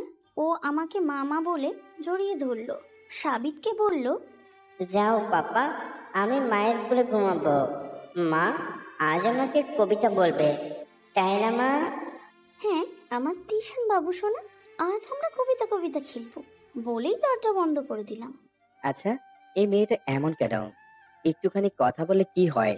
ও কি বোঝে না ওর বিরহ বেদনা আজও বয়ে ঘুরছি নিভৃতে, যা রয়েছে মনের অন্তরপুরে। আচ্ছা, ও এখন এতটাই বদলে গেছে, নিজের থেকে নিজেকে লুকাতে চায়। আচ্ছা, ওর ঘাড়ের উপর একটা দাগ দেখা যায়, যদিও কালো, কিন্তু ভালোবাসি তো, তাই তার জন্য সব দিক দেখতেই হয়। আচ্ছা, সেদিন হাসপাতাল থেকে যে বের হয়েছিল, সেদিন যদি আমি না দেখতাম তাহলে কি হতো? আমার কালো কুমারীকে তো আমি এক দেখায় চিনতে পেরেছিলাম। হাসপাতালে কোলে করে নিয়ে গেছি। ডাক্তার যখন বলে সুস্থ আছে, আমি আমার দেহে প্রাণ পেয়েছি। সঙ্গে নিয়ে চলে এসেছি আমার নীড়ে। ভুল করে জবে ছেড়ে চলে গেলে আমায় একা করে। হরেক রঙের পেলাম তারে আমার আপন নীড়ে। আদ্রতা, তোমায় আর হারাতে দেব না।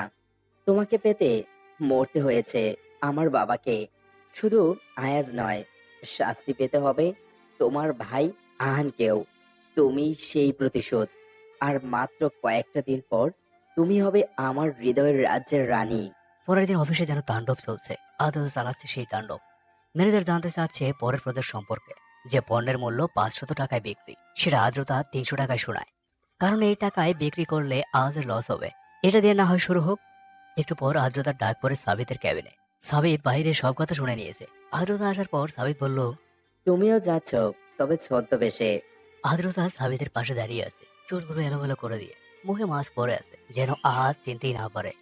এই ডিলটায় আজ চলে আসে, ও জিতে যায়। সাবিত কংগ্রেস জানিয়ে বেরিয়ে যায়। আদ্রতা মুচকি এসে বেরিয়ে আসে, মনে মনে বলে, আয়াজ, আজ থেকে আমি তোমার রাতের ঘুম হারাম করে দেব। সবে কলি সন্ধ্যাবেলা শুরু করলাম। একে একে শাস্তি দেব সবাইকে। আর অরূপকে শাস্তি প্রকৃতি দেবে। হয়তো বিষম জ্বালায় দগ্ধ হবে প্রতিনিয়ত। রাতের বেলায় খাবার টেবিলে মাকে বললাম, মা, তোমার বয়স হয়ে যাচ্ছে, আর কত করবে? ছেলের বউ নিয়ে আসো। ছেলে তো বুড়ো হয়ে যাচ্ছে। সেটা নিয়ে আপনাকে ভাবতে হবে না। আমার মা জানে তার ছেলে কখন বিয়ে করবে। মা শুধু বলল, আমি আমার ছেলের জন্য রাজকন্যা খুঁজে রেখেছি, খুবই শীঘ্রই তাকে ঘরে তুলবো। সবার খাওয়া শেষ হয়েছে। আদ্রতা ঘরে গেল। আজ তিশান আদ্রতার সাথে ঘুমাবে না। মা তার সাথে রাখবেন। যদিও আদ্রতা জোর করেছিল, কিন্তু দেয়নি, শুধু বলেছিল কাল থেকে ঘুমাবে। তাই আদ্রতা ঘরে এসে আজকে ফোন দিল। হ্যালো, কে বলছেন? আপনার শুভাকাঙ্ক্ষী মিস্টার আয়াজ। আপনার ধ্বংসের জন্য প্রস্তুত হন। এক তুচ্ছ নারী কিনা ধ্বংস করবে আওয়াজকে? নারী বলে অবহেলা করো না। এই নারীর গর্ভেই জন্ম তোমার। দিন শেষে এক নারী কিন্তু তোমার পথ চেয়ে রয়, যাকে খুপলে খুপলে খাও তুমি। নরপিশাচ, প্রস্তুত হও। অনেক হিসাব তোলা আছে। বলেই খট করে ফোনটা কেটে দিল আদ্রতা। আজ বড্ড বেশি মনে পড়ছে হারানো দিনগুলি। দিনগুলোতে যে ছিল আমার সাজানো সংসারগুলো, দিন শেষ হয়ে গেল কাঁচের সংসার। ঝড় উঠেছে মোর হৃদয় আঙিনায়। আরেকটা কাজ বাকি, তোমার সাথে দেখা হবে। অনেক দেনা পাওনা আছে, প্রস্তুত হও। একেবারে যুদ্ধর সাজে আসবো আমি তোমায় ধ্বংস করতে। পরের দিন অফিসে একটা জরুরি ফোন আসায় সাবিত বেরিয়ে যায় অফিস থেকে। আদ্রতাকে দেখতে বলে যায়। কিছুক্ষণ পর ম্যানেজার আদ্রতার ক্যাবিনে প্রবেশ করে এবং আদ্রতাকে বলে, এই যে মেয়ে, আমাদের সাথে কাজ করবে। এখানে বেতন পাচ্ছ 30,000, আর আমাদের সাথে কাজ করলে মাসে পাবে 1,00,000 টাকা, সাথে বাড়ি আর ফ্ল্যাট। আদ্রতা বলল, আর কি কি পাবো? তুমি যা চাও তাই পাবে। আচ্ছা, আমি যে চাইবো তাই পাবো তো? আপনার স্যার আয়াজ, এর ফুল ইনফরমেশন আমার চাই। ও, এই কথা। আচ্ছা ঠিক আছে, বলছি। আগে এখানে একজন পিএ ছিল, অন্না নাম। সে তো আয়াজের বাগদত্তা ছিল। যত বড় বড় প্রজেক্ট, এর সব কাজ শয়তানি করে আয়াজের কোম্পানিকে পাইয়ে দিত। আমি তার সবচাইতে বড় সহযোগী ছিলাম। কিন্তু অন্না ম্যাম এখন বিয়ে হয়ে যাওয়ার ফলে সব সমস্যার সম্মুখীন হতে হচ্ছে। তুমি সাহায্য করতে পারলে আয়াজ স্যার তোমায় মাথায় করে রাখবে। ম্যানেজার সাহেব, আপনাকে এখনো বলিনি যে আমি আপনার কথায় রাজি। তবে আপনার আর বাইরে থাকার উপায় নেই। হ্যালো, হ্যাঁ সরি, একে নিয়ে যাও, পরে বোঝাপড়া হবে। ম্যানেজারকে নিয়ে যাওয়া হলো। পুলিশে দিত, কিন্তু এখন দিলে আজ জেনে যাবে, তাই দেয়নি। আগে অন্যকে জেলে ঢোকাবে, তারপর আজকে। তার আগে আদ্রতার আরো একটা কাজ আছে, তাই সে একজনকে ফোন করলো। হ্যালো হ্যালো জাহিন, কাজ হচ্ছে ঠিক মতো? ওপাশ থেকে বলল, জি ম্যাডাম, হচ্ছে। স্যার আসবো? জি, আসুন। স্যার, আপনার ম্যানেজারকে টাইট দিতে নিয়েছি। একটা মামলা করতে হবে আপনাকে। আপনার সেই আদরের বোন অন্যার নাম। তুমি কি বলছো জানো? তুমি কার সম্পর্কে কি বলছো? জি স্যার, আমি জানি। আর আমার মুখের কথায় কেন বিশ্বাস করবে? এই যে শুনুন, বলেই রেকর্ড করা ম্যানেজারের সব কথাগুলো শুনিয়ে দিলাম। সাবিত যেন নিজের কানকে বিশ্বাস করতে পারছে না, তাই সাবিত উঠে চলে যায়। রাতের বেলা আদ্রতা ঘরে লাইট অফ করছে, আবার অন করছে। ভেবে পাচ্ছে না যে সে কি কোনো ভুল করছে। বসন্তের ভাট ফুলে যে হয়নি মাতাল, তবে আজ কেন ভয় পাচ্ছে ঘোরতর অবহেলায়? কাঁচের সংসার তো অনেক আগেই ভেঙে গেছে, তো ভয় কিসের? আজ তো সময় আসছে, আবার এখন নিজের মাঝে ডুবে থাকার সময় এসেছে। সম্ভাবনা রয়েছে অদূরে যাওয়ার, তাই ভয় পেলে চলবে না। আমার জন্য বিপদে পড়তে হবে না কাউকে। কাল থেকে নতুন রূপ দেখবে আমার। সাবিত ভেবেই যাচ্ছে। অন্না আপু কেমন করে পারলে? ওকে আমি নিজের বোনের মতো ভালোবাসতাম। তাহলে সুখী দাম্পত্য হবে তো তোমার। জীবনে কাউকে ঠকাইনি, তবে বারবার কেন ঠকলাম? এখন থেকে নতুন করে মানুষ চিনতে হবে। আর ঠকতে চাই না। কাল মা ও তিশানকে আমেরিকা পাঠাবো। ওখানের ঝামেলা শেষ না হওয়া পর্যন্ত ওরা ওখানে থাকবে। আগে আদ্রতার সাথে এই ব্যাপারে কথা বলি। আদ্রতার রুমে গিয়ে দেখি দরজা বন্ধ করেনি এখনো, আলো জ্বালাচ্ছে আর নিভাচ্ছে। আসবো আদ্রতা? ও স্যার, আপনি আসুন, আমি চমকে গেছি। আদ্রতা, তুমি মা ও তিশানকে আমেরিকা যাওয়ার জন্য প্রস্তুত করো। এখানে থাকলে বিপদ হতে পারে। ঠিক আছে, আপনি চিন্তা করবেন না। ফ্লাইটে তুলে গিয়ে আদ্রতা ও সাবিত দুজনেই বাড়ি ফিরে আসে। এসে যা দেখে তাতে তাদের মাথায় আগুন জ্বলে ওঠে। দারোয়ান চাচাকে মারধর করছে, কিন্তু চাচা ভেতরে যেতে দিচ্ছে না। সাবিত না দাঁড়িয়ে মারামারি শুরু করলো। এক পর্যায়ে সাবিতকে ছুরি মেরে গুন্ডারা পালায়। আদ্রতা সাবিতকে ভিতরে নিয়ে হাত ব্যান্ডেজ করে দিল। সাবিত শুধু অপলক দৃষ্টিতে তাকিয়ে আছে আদ্রতার দিক। আদ্রতা মনে মনে বলল, তাকিও না ওই চোখ দিয়ে, আমি যে হারাতে পারবো না তোমার মাঝে। সাবিত মনে মনে ভাবছে, কি সর্বনাশ দেখছি আমার। তোমার অর্থদয়ে তাকিয়ে আছে আমার দিকে আমার সেই ছোট্ট পুতুলটা। নীরবতার ঘোর কাটিয়ে আদ্রতা বলে উঠল, স্যার, ওভাবে তাকিয়ে না, আমার লজ্জা করেন। নিন, হয়ে গেছে। বলেই ঝটপট উপরে চলে গেল আদ্রতা। সাবিত বসে বসে ভাবছে। এই মেয়েটা সবসময় কেন এত লজ্জা পায় বুঝি না। ঠিক সেই সময় সাবিতের ফোন বেজে উঠল। হ্যালো, কে বলছেন? আমি থানা থেকে বলছি, আপনার আসামি আপনার সাথে দেখা করতে চাই। ওহ, আমি আসছি। বলেই সাবিত বেরিয়ে গেল। আদ্রতা ব্যালকনিতে বসে আকাশ দেখছিল। কি ছন্দহীন পৃথিবী ঘূর্ণিপাকে। ঠিক তখনই বাইরে গাড়ির হর্ন শুনে তাকিয়ে দেখে সাবিত বেরিয়ে যাচ্ছে।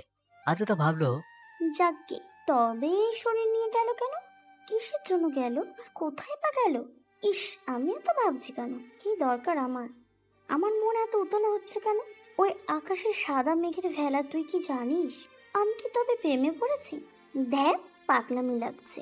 আমার মনে উন্মাদনায় ছেয়ে গেছে পুরো। আমার আবার প্রেম?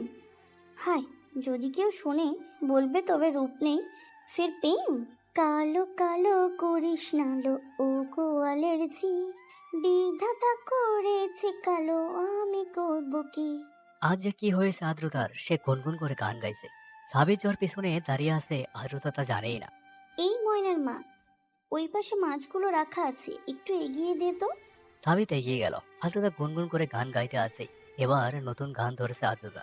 আজ তোমাকে তোমার দিকে ছিনিয়ে নিতে চাই, মনের খাঁচায় বনের পাখি বন্দি করে যায়। মন বলেছে মনে মনে যাকে আমি চাই, তার কাছে বন্দি হতে কোনো বাধা নাই। সাবিত গাইলো। আদ্রতা সাবিতকে দেখে লজ্জায় মুখ নামিয়ে আনলো। স্যার, আপনি কখন এসেছেন? আপনার কি কিছু লাগবে? না, কিছু লাগবে না। তবে তুমি আমার বিয়ে ছেড়ে দিয়ে শিল্পী হিসেবে কাজ করো, আমি তোমায় হেল্প করব। ইস স্যার, আমি কিন্তু ভালো পারি না। এভাবে বলবেন না, লজ্জা পাচ্ছি। হ্যাঁ, তুমি তো লজ্জার ডিব্বা, লজ্জা তো পাবেই। স্যার, আপনি যান, আমি রান্না করব। আপনি থাকলে আমি রান্না করতে পারছি না, জান তো। ফেলে বের করে দিল সাবিতকে। সাবিত হাসতে হাসতে বেরিয়ে গেল। আদ্রতা নিজের মাথায় চাটি মারলো আর বলল, ইস, আমার যে কি হয়েছে কিছুই ভেবে পাচ্ছি না। আমি কি কন্ট্রোল করতে পারছি না কেন? ওদিকে সাবিত বসে বসে ভাবছে। এই মেয়েটা চুলে কি দেয়? এত মাতাল সুবাস যা বসন্তের মহুয়া কিংবা হার্টি ফুলেও হয় না। এত কষ্ট করে যে নিজেকে কন্ট্রোল করেছি তা শুধু আমি জানি। মেয়ে, তুমি এলো চুলে থেকো না, আর এলোমেলো হয়ে যায় তখন আমার হৃদয় রঙ্গন। এভাবেই কেটে গেল কিছু সময়। রাতের খাবারের সময় হয়ে গেছে। আদ্রতা খাবার নিয়ে বসে আছে। সাবিতকে ভাত এগিয়ে দিল, কিন্তু সাবিত কিছু খাচ্ছে না। আদ্রতা তা দেখে জিজ্ঞেস করলো, কি হয়েছে স্যার, খাচ্ছে না কেন? ইস, তুমি মনে হয় বুঝতে পারছো না। বলেই হাত উঁচিয়ে দেখালো সাবিত। আদ্রতা বলল, ইস, আমি একেবারেই ভুলে গেছি যে আপনার হাত কেটে গেছে। বলেই সাবিতের মুখের সামনে ধরলো এক গ্রাস ভাত। সাবিতও খুশি হয়ে খেয়ে নিল আর মনে মনে ভাবছে সময়টা যদি এখানে থেমে যেত। খাবার পর আদ্রতা ও সাবিত দুজনেই সোফায় বসে টিভি দেখছে। এমন সময় সাবিত বলল, আদ্রতা, একটা কবিতা শুনবে? জি বলুন স্যার। আর আমার জীবনটা তেজপাতা করুন আমার। সাবিত কিছু না বলে কবিতা আবৃত্তি শুরু করলো। ইচ্ছে ছিল তোমাকে সাম্রাজ্য করে সাম্রাজ্য বাড়াবো।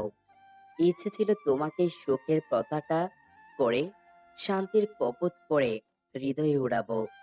ইচ্ছে ছিল সুনিপূর্ণ মেকআপ ম্যানের মতো সূর্যালোকে কেবল সাজাবো। প্রেমের সারা বেলা পৌরুষের প্রেম দিয়ে তোমাকে বাজাবো।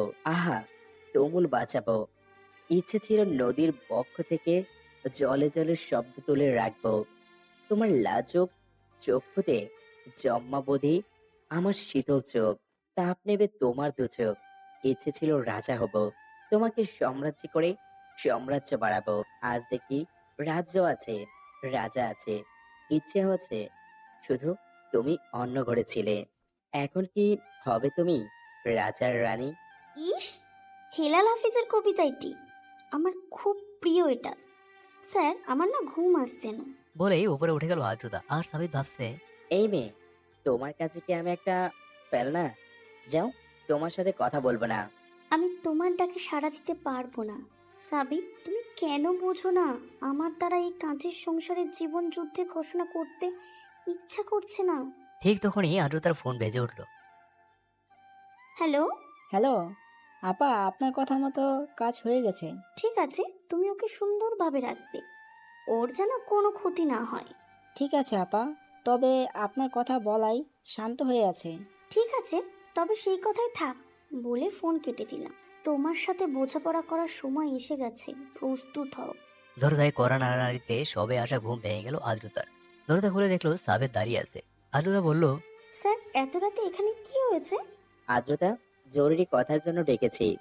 আজ আমার হাত ব্যান্ডেজের পর আমি বাড়ি থেকে বের হয়েছিলাম।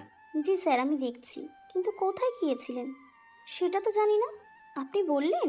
অন্না আপুকে পুলিশের হেফাজতে নিয়ে জিজ্ঞাসাবাদ করা হয়েছে।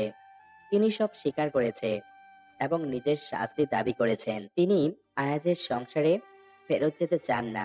কি আপনি এসব এখন বলছেন? আয়েজের মতন মানুষেরা এর থেকে বেশি কিছু করতে জানে না। অন্যের সংসার ভাঙলে নিজের সংসার যে টেকে না, সেটা আয়েশ সাহেব ভুলে গেছেন। তবে আরেকটি কথা, দুপুরে আমাদের বাড়িতে হামলা চালিয়ে ভাঙচুর করেছে আহার নামের কোনো এক ব্যক্তি। ওনার মেয়ে হারিয়ে গেছে, তার জন্য তিনি আমার উপর সন্দেহ করেছে। এই ব্যাপারে তুমি কি কিছু জানো? আদ্রতা মুচকি হেসে বলল। এত জানতে হবে না, অনেক রাত হয়েছে, ঘুমিয়ে পড়ুন, কাল মহা ধামাকা আছে। আদ্রতা দরজা বন্ধ করে ভাবছে ওর ভাই আর কতটা নিচে নামতে পারে। সি, আয়েজের মা, সাবিতের বাবা, ভাই, ভাবি আর না কত লোককে হত্যা করেছে। সময় এসেছে ভাই, আমার মুখোমুখি হতে হবে এবার। আমার জীবন নষ্ট করে শান্তি পাওনি, সবশেষে নিজের মেয়েকে খারাপ পথে নিয়ে যাচ্ছ। অনেক চিন্তা ভাবনার পর আদ্রতা ঘুমিয়ে পড়লো। ফজরের আজানের ধ্বনি শুনে ঘুম ভেঙে গেল আদ্রতা ও সাবিতের। দুজনেই নামাজ আদায় করে বাগানের দিকে গেল। আদ্রতা সাবিতকে দেখে অবাক হয়ে ভাবছে। চকলেটের এখনো আগের অভ্যাস যায়নি। সাবিত অবাক হয়ে গেল। ও যে ঘুমন্ত কালো কুমারীকে দেখবে এত সকালে তা ভাবতেই পারেনি। মুখ দিয়ে অস্ফুট স্বরে বলল, মাশাআল্লাহ। বাগানে কিছুক্ষণ হাঁটাহাঁটি করার পর দুজন নাস্তা করে নিল। তারপর অফিসের উদ্দেশ্যে রওনা হলো। অফিস আসার পর আজকে দেখে সাবিত অবাক। আদ্রতার সাথে সাথে মুখটা পিছনে ঘুরে নেকআপ করে নিল, যেন আজ চিনতে না পারে। আদ্রতা কোনো কথা না বলে ভেতরে ঢুকে গেল। আজ সাবিতকে বলল কিসের জন্য তার বউকে পুলিশের নিকট দেওয়া হলো। সাবিত বলল তার প্রতারণার জন্য তাকে পুলিশে দেওয়া হয়েছে। আজ কিছু না বলে বেরিয়ে গেল। ভেতরে গিয়ে আদ্রতা যেন হাফ ছেড়ে বাঁচল। আদ্রতার জীবনের একটা বড় শত্রু হলো এই আজ, যে তার সন্তানের হত্যাকারী। যথারীতি অফিস শেষ হলো। আজ আদ্রতার মনে এক পশলা শোক দেওয়া হয়েছে। হঠাৎ হিয়ার সাথে দেখা, কিন্তু যে বেশে দেখলো সেটা আদ্রতা কোনোদিন কামনা করেনি। পুরো ফুল চেয়ারে বসে আছে, হিয়া টেনে নিয়ে যাচ্ছে। আদ্রতা দেখার পর ইন্নানিল্লাহ বলে উঠলো। এটা কেমন করে হলো? হিয়া বলে উঠলো, আদ্রতা, সব ওই আয়াজের জন্য। আমি জানি ওই গাড়ি চাপা দিয়েছে। তোমার দেওয়া আমানত রক্ষা করতে পারিনি আদ্রতা। আচ্ছা, আয়াজের পাপের ঘোড়া পরিপূর্ণ হয়ে গেছে, শাস্তি এবার তাকে পেতে হবে। যাও অরূপ, তোমাকে বলেছিলাম প্রকৃতি তোমায় শাস্তি দেবে আমার সন্তান হত্যার। তবে দ্রুত সুস্থ হও এই কামনা করি। বলেই পৈশাচিক হাসি দিয়ে আদ্রতা চলে আসলো।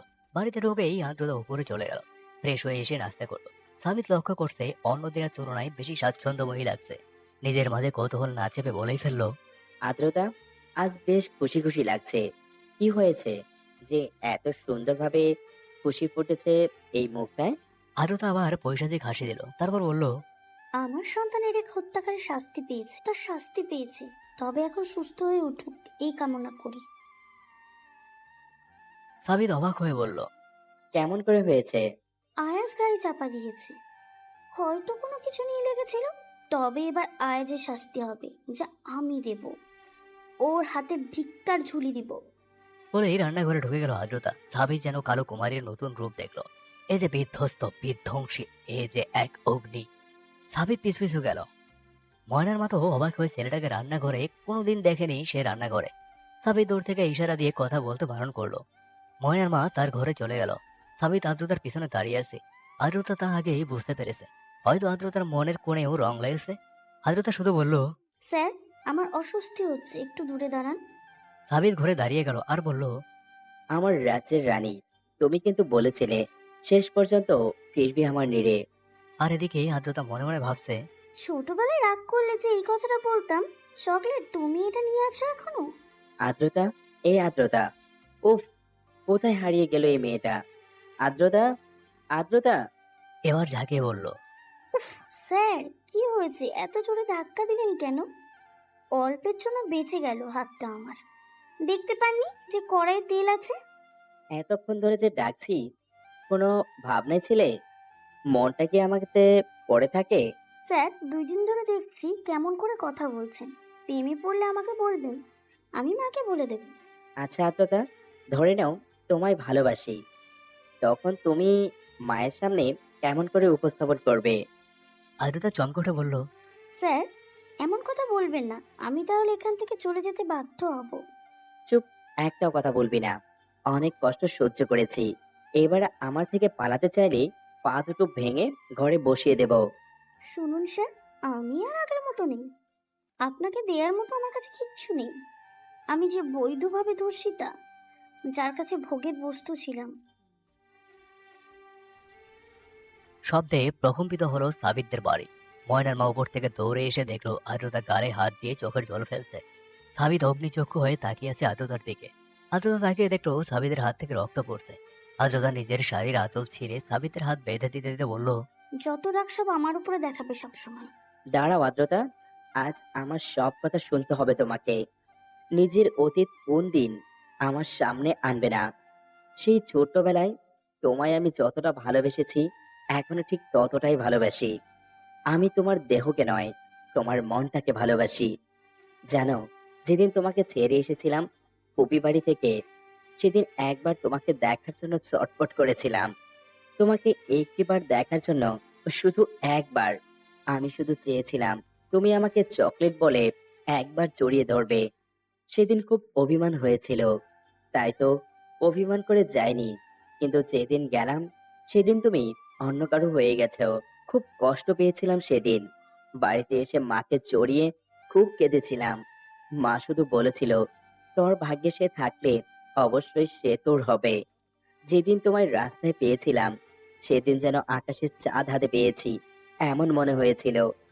যেদিন মা ও তোমার কথোপকথন শুনেছি, সেদিন থেকে যেন আবার প্রাণ ফিরে পেয়েছি।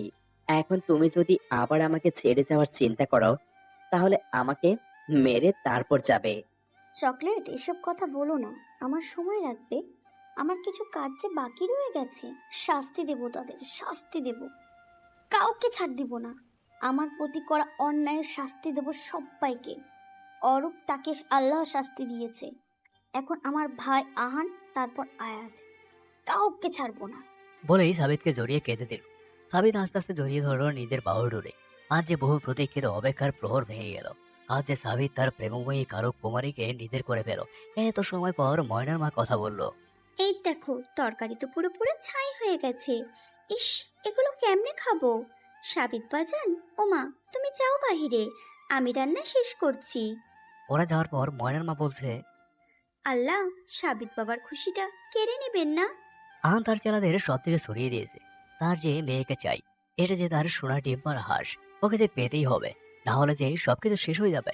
আহানের স্ত্রী সহ সবাই খুব খুশি, কারণ মেয়েটা অন্য কোথাও তো ভালো থাকবে, অন্তত মেয়েটার জীবন নষ্ট হবে না। আজ পাগলা কুকুরের মতো হয়ে গেছে, কারণ তার কোম্পানির রেপুটেশন নষ্ট হয়ে গেছে। ভেজাল বিরোধী অভিযানে এসে তার সমস্ত প্রোডাক্ট সিল করে দিয়েছে। কিছুক্ষণ আগে খবর পেয়েছে দুর্নীতি দমন কমিশন আসছে তার অফিসে রেড দিতে। এমন সময় অন্যার খুব প্রয়োজন ছিল। কি হবে তার কিছু ভেবে পাচ্ছে না। কিছুক্ষণ পর দুর্নীতি দমন কমিশন থেকে লোক এসে গেছে, আজের সামনে বসে আছে। কমিশনের লোক বলছে, আপনার কর প্রায় 4 বছর ধরে ডিউ হয়ে আছে। শুনলাম আপনি অন্য কারো ফর্মুলা চুরি করে চলেন। এটা আপনি ঠিক বলছেন না, আমাকে কেউ ফাঁসাতে এমন ষড়যন্ত্র করেছে। চুপ করুন মিস্টার আয়াজ, আমরা কাগজে বিশ্বাসী। আমাদের কাগজ কোনোদিন ভুল বলে না। আপনার 4 বছরের কর এসে দাঁড়িয়েছে 140 কোটি টাকা। আপনি কি এখন দেবেন না অফিসে এসে দেবেন? আজ কাঁপা কাঁপা গলায় বলল, আমি আসবো 1 মাস পর। দুর্নীতি দমন কমিশনের লোক চলে গেল। আজ মাথায় হাত দিয়ে বসে থাকলো। কি হবে এখন তার? একদিকে বড় কোম্পানি সিল গেল, অন্যদিকে এত টাকা। কি হবে? এই চিন্তায় তার ঘুম নষ্ট হয়ে গেছে। আল্লাহ, এখন প্রাপের শাস্তি আমাকে দিচ্ছ, কি হবে আমার পরিণতি? আদ্রতা আজ পরম যত্নে খাইয়ে দিচ্ছে সাবিতকে। সাবিত মন ভরে খাচ্ছে, তার থেকে চোখ ভরে দেখছে আদ্রতাকে। আচ্ছা আদ্রতা, সময়টা যদি এখানে থমকে যেত খুব ভালো হতো, তাই না? ইস, চকলেট, তুমি এরকম করে বলছো কেন? আমার কিন্তু এবার খুব লজ্জা করছে। ওরে আমার লজ্জাবতী রে, আর লজ্জা পেতে হবে না। তুমি খুব শীঘ্রই আমার হবে, সে সময় আসছে। আচ্ছা চকলেট, তুমি কি আমাকে কাজী নজরুল ইসলামের সেই কবিতা শোনাবে? কোনটা আপন পিয়াসী? থাক, এখানের পাঠকরা আবার বলবে খালি কবিতা দেয়। তোমার কোনো এক বসন্তের দিনে এই কবিতাটি শোনাবো। চকলেট, অনেক রাত হয়ে গেল, যাও ঘুমিয়ে পড়ো, কাল অফিসে বড় একটা ডিল আছে। যে যার মতো নিজেদের ঘরে চলে গেল। আদ্রতা শুয়ে শুয়ে ভাবছে, অবশেষে তোমার জালে আটকা পড়তেই হলো। হয়তো তোমার ভালোবাসা জোর ছিল, আমি তো তোমার স্মৃতি বিচারিত কথাগুলো মনেই হারাইনি। তোমার দেখানো মুক্ত ছড়ানো হাসি যা ক্ষণে ক্ষণে বিমোহিত করেছে মোর হৃদয়ের অঙ্গন। সকালবেলা নাস্তা করে একসাথে অফিসে চলে গেল। আজ অফিসে এর সবাই বড্ড বেশি চমকে গেল। অন্যদিকে আদ্রতা সাবিত আলাদা আলাদা ভাবে আসে। আজ সাবিত তার বগল দাবা করে নিয়ে এসেছে একজন বয়স্ক মানুষ। তিনি বলেই ফেললো, তোমাদের দুজনকে খুব সুন্দর মানিয়েছে। যেদিন আদ্রতা প্রথম অফিসে এসেছিল সেদিন তারা মুখ ঘুরিয়ে নিয়েছিল। তারা আজ অবাক হয়ে আছে। সময় মতো ডিলটা ওরা পেয়ে গেল। হঠাৎ আদ্রতার মোবাইল বেজে উঠলো। আদ্রতা রিসিভ করে, আর অপাশ থেকে একজন বলল, হ্যালো ম্যাডাম, আপনাদের কারা যেন ঘেরাও করে রেখেছে। কার কতটা সাহস যে আমার সাথে টক্কর দিতে আসে? আহান না, কি যেন নাম বলল, উনি বসে আছে এখানে, আর সাথে আয়াস নামেরও এক ব্যক্তি আছে। আচ্ছা ঠিক আছে, আমি আসছি। বলেই লাইন কেটে দিল। তাড়াহুড়ো করে বেরিয়ে গেল আদ্রতা। তা মামনি, তুমি ফুপির কাছে কেমন আদর খেলে? আমি খুব ভালো আদর খেয়েছি। এবার তোমাদের পালা, বুঝলেন আহান ও আয়াজ? আজ দেখবেন কঠিন ক্রোধ। আজ বলে উঠলো, এই আহান, এটা কি তোর মেয়ে নাকি তোর বউ অন্য কারোর সাথে শুয়েছে? কি শুতেও পারে? অমনি আহানের মুখে এক দলা থুতু পড়লো। আহান মুখ তুলে দেখলো ওর মেয়ের মুখ থেকে এসছে। লাগে না? আর আয়াজ, আপনাকে বলি, নিজের মাকে তো নিজেই মারলেন, আমাদের ফুপির সংসার জীবন নষ্ট করলেন। ভুলে যাবেন না, আপনার ও ওই লোকটার পাপের সমস্ত রেকর্ড রয়েছে আমার কাছে। আহান বন্দুক বের করে সোয়ার মাথায় ধরলো। আজ বলল, শুট আউট কর। অট্ট হাসিতে ফেটে পড়লো সোহা আর বলল, ভুল করবেন এটা করলে, কারণ তোমাদের কফিনে শেষ পেরেক ঢুকিয়ে দিয়েছি অনেক আগে। তোমাদের অপরাধ চক্রের সমস্ত তথ্য চলে গেছে ফুপির কাছে। তাতে কি, তোর এবং তোর ফুপিকে আজ জীবন্ত কবর দেওয়া হবে। ও তাই বুঝি শয়তানরা? বলল আদ্রতা। তাহলে দেখা যাক কি হয়। এই কে কোথায় আছিস? এদের দুজনকে বেঁধে ফেল। সবাই সামনে এসে দাঁড়িয়ে আছে। আজ ও আহান দুজনে হাসছে। আদ্রতা বলল, হেসে নে যত পারিস। আদ্রতা ইশারা করলো, আর সাথে সাথে আজ ও আহানকে বেঁধে ফেললো। তাদের পোশাক গুন্ডারা দুজনকে চেয়ারের সাথে বেঁধে ফেললো। তারপর প্রথমে আওয়াজকে প্রশ্ন করা হলো, আমার সংসার ভাঙলে কেন? তুই আমার সাথে এক রাত কাটাতে চাসনি তাই? এই কথা শোনার পর একটু চর মারলো আদ্রতা। তারপর আবারও প্রশ্ন করলো, আমার সন্তান হত্যা করলি কেন? তা বৈধ ছিল তাই? এই কথা শোনার পর একটু চর মারলো আদ্রতা। তারপর আবারও প্রশ্ন করলো, সাবিতের সাথে লেগেছিস কেন? এই কথা শোনার পর একটু চর মারলো আদ্রতা। তারপর আবারও প্রশ্ন করলো, তোর বিচার করছি দাঁড়া। আর যে আমার বড় ভাই আহান, কেন এত কষ্ট পেতে হচ্ছে আমাকে? এটা তো অল্প, তোর থেকেও বেশি কষ্ট আমি পেয়েছি। তা কেন এই কষ্ট পেতে হলো আমাকে? তুই হওয়ার পর আমার আদর কমে গিয়েছিল তাই। ছি, তুমি এত খারাপ। আমার কথা বাদ দিলাম, সোয়া তো তোমার নিজের মেয়ে। ওর সাথে কেন এমন করলে? কেন ওকে সন্ত্রাসী বানালে? ওকে আমার সন্তান, ও একজন অবৈধ সন্তান। কথা শেষ হতে না হতেই ঠকতে দিয়ে মারলো আদ্রতা আর বলল, এই নরপিচাস, লজ্জা করে না তো? ও আমার মতো কালো বলে ওকে অবৈধ বলছিস? কালোরা কি মানুষ না? কালো মানুষ কি সমাজে অবহেলিত থাকবে? তাহলে এই সমাজের মুখ কোথায় থাকবে? ফুপি, ওদের বেঁচে থাকার অধিকার নেই, মেরে ফেলো এদের। এদের জন্য আজ হাজার হাজার সোহারা জন্ম নেয়। এর মধ্যে আজ হাতের বাঁধন খুলে ফেলেছে। সাথে সাথে আদ্রতার মাথায় বন্দুক থেকে বলল, এবার তোমার খেলা শেষ আদ্রতা। এই মেয়ে খুলে দেওয়া হানের হাতের বাঁধন। সোহা খুলে দিল। সাথে সাথে এই বন্দুকের গুলির আওয়াজে নিস্তব্ধ হয়ে গেল। সাবিত বাহিরে দাঁড়িয়ে চমকে গেল। সাথে সাথে আরো একটি গুলির আওয়াজ হলো। সাবিত ভেতরে ঢুকে আদ্রতা বলে চিৎকার দিল। 5 বছর পর আজ দুটো কবরের সামনে দাঁড়িয়ে আছে সাবিত ও তিশান। সেদিনের পর থেকে প্রতি বছর এই দিনে এখানে আসে। প্রিয়জন হারিয়ে গেছে যে তার, আসে এখানে, তাই তো এখানে আসে বিরহ মেটাতে। আব্বু, ও আব্বু, সায়রা, ওমা আসছে না কেন এখনো? আসবে আব্বু এখানেই, ওই যে দেখো সায়রাকে নিয়ে আসছে। হ্যাঁ, সেদিন আদ্রতা বেঁচে গেছে। সেদিন অনেক ভয়ঙ্কর কাণ্ড ঘটে গেছে। আদ্রতাকে যখন আওয়াজ গুলি করে তখন আদ্রতাকে সোহা ধাক্কা মেরে ফেলে দেয়। গুলি লাগে সোহার গালে। এটা সহ্য করতে না পেরে আহান আজকে গুলি করে দেয়। ঠিক তখনই সাবিত ভিতরে ঢুকে আদ্রতাকে পরে থাকতে দেখে চিৎকার করে ওঠে। আহান সেখানে বলে যে সাবিত দেখে রেখো আদ্রতাকে, বলেই পুলিশের হেফাজতে চলে যায়। আদ্রতাকে অজ্ঞান অবস্থায় বাড়িতে নিয়ে আসে। এসে দেখে তিশান ও মা চলে এসছে। আদ্রতাকে এভাবে দেখে বলে, কি হয়েছে ওর? সাবিত সব বলল। সব শুনে মা অসুস্থ হয়ে পড়লে ডাক্তার এসে মৃত ঘোষণা করে। এতে আদ্রতা সাবিত দুজনে ভেঙে পড়ে। সোহা ও মায়ের খবর একখানেই দেয়। ঠিক 3 মাস পর বিয়ে করে নেয়। সায়রা তাদের ভালোবাসার প্রতীক, তাই আজ এসেছে দোয়ার জন্য। দোয়া শেষ করে বাড়ি ফিরল। কেটে গেল আরো কয়েকদিন। একদিন হঠাৎ করেই অরুপ ও হিওয়া চলে আসে সাবিতের বাড়িতে, সাথে একটা মেয়েকে নিয়ে। সাবিত ও আদ্রতা চমকে উঠলো ওদের দেখে। আদ্রতা ওদের বসতে বলল। অরূপ চমকে উঠলো। তখন তিশান উপর থেকে বলছে, মা, মা, তোমার মেয়ে আমার রুমে কেন? মা, তুমি তোমার ছেলেকে বলে দাও আমি আমার ভাইয়ের ঘরে আছি। হিয়া গিয়ে আদ্রতাকে জড়িয়ে ধরো। আদ্রতা বলল, হিয়া, তোমরা আমার বাড়িতে? তখন সাবিত বলে উঠল, আদ্রতা, এ কেমন কথা? ওনারা মেহমান, তুমি এমন করছো কেন? আর তখন অরূপ বলল, আদ্রতা, আমি কি ক্ষমার অযোগ্য? আমি আর এটা বয়ে বেড়াতে পারছি না। বলেই ঝরঝর করে কেঁদে উঠলো অরূপ। তখন সাবিত আদ্রতাকে বলল, দিদাবতী, কেন এমন করছো? ওরূপ তোমায় না ছাড়লে আমি তো পেতাম না। আর তখন আদ্রতা বলল, আমি ক্ষমা সেদিনই করে দিয়েছি, যেদিন হুইল চেয়ারে দেখেছিলাম। কিন্তু ওকে দেখলে আমার অনাগত সন্তানের কথা মনে পড়ে। আদ্রতা, তুমি জান, আমিও আনাজের সাধারণ নাটকের সংগ্রাম ছিলাম। অমনি উপর থেকে সায়রা কাঁদতে কাঁদতে নিচে নেমে এলো আর বলল, মা বাবা, ভাইয়া আমাকে। সাবিত রাগান্বিত হয়ে গেল। ঈশানকে ডাকতে লাগলো। আর আদ্রতা বলল, এই সত্যি করে বল, তোকে ভাই মেরেছে? না মা, ভাইয়া আমাকে চকলেট দেয়নি, তাই কাঁদছি। মা, এইটা কি আমার ভাবি? খুব সুন্দর। আদ্রতা এতক্ষণে চেয়ে দেখলো সায়রা থেকে 1 বছর কিংবা তার থেকে বড় হবে। আচ্ছা হিয়া, মেয়েটা কি তোমাদের? খুব সুন্দর হয়েছে। হিয়া এবার কেঁদে উঠলো আর বলল, না আদ্রতা, আমাদের সেই সুখ হবে না, কারণ আমি মা হতে পারবো না। ও অর্পার মেয়ে, আরো একটা ছেলে ও একটা মেয়ে আছে, তাই ওকে আমাদের দিয়ে ও নীল সহ বিদেশে চলে গেছে। ও, আমি দুঃখিত। তবে আমার বৌমা করতে আপত্তি নেই। কি বলো সাবিত? ছেলে আমার না, তাই আমি বলবো না, কিন্তু মেয়ের ব্যাপারে সিদ্ধান্ত নেবে না। ছোট বয়সে এই বাচ্চাদের বিয়ে ঠিক করে রাখলো। 13 বছর পর বিয়ে হবে। ঈশান অর্ণা দুজনেই এই অল্প বয়সে লজ্জা পেল। 13 বছর পর সাবিতে চড়ে হালকা পাক ধরেছে। তবুও এখনো আদ্রতার প্রতি তার ভালোবাসা প্রেম কমে না, বরং বেড়েছে। আদ্রতা, আদ্রতা, কোথায় গেলে? আজ যে ছেলের বিয়ে, সেটা কি ভুলে গেছো? না গো, কিছু ভুলিনি। দেখো তো আমাকে কেমন লাগছে। ইস, ঢং কত! বুইড়া বেটা নতুন সাজতে চাই। এই, তুমি কি বললে? আমি যথেষ্ট যুবক, এখনো মেয়েরা আমার থেকে চোখ ফেরাতে পারে না। ইস, ওইটা আমার কথা বলো। আমি এখনো রাস্তা দিয়ে হাঁটলে সবাই অবাক হয়ে যাবে। মিস্টার সাবিত ও মিসেস চকলেট, কোথায় আপনারা? আজ যে আপনাদের ছেলের বিয়ে, সেটা কি মনে আছে?